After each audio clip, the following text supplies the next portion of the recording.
माझ्या मुलाला सोडा, त्याच्याशिवाय मला कोणी नाही आहे. माझे मिस्टर बी नाही, लॉकडाऊन मध्ये वारले. आम्ही दोघच लेकरं, आता 4 महिने झाले त्याचं लग्न केलंय. रोहित दिलीप घोलप बीकेसीला काम करतोय, डायमंड कंपनी मध्ये. तो आंदोलनात सहभागी नव्हता का या सगळ्या? मला माहिती नाही, मला अशी बोलली तर सगळी. तो बघायला गेला म्हणून त्याला पकडला. मी घरी नव्हते, मी माझ्या नंदाचा मुलगा नवरा वारला, त्याला बघायला गेले होते, मैताला गेले होते. मैत करून आले, सकाळी उतरले गाडीनं तर असं समजलं.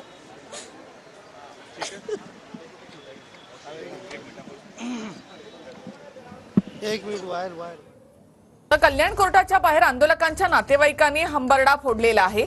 22 आंदोलनकर्त्यांना पोलिसांनी ताब्यात घेतलेला आहे. त्यामध्ये 14 दिवसांची कोठडी त्यांना देण्यात आली आहे, न्यायालयीन कोठडी देण्यात आली आहे.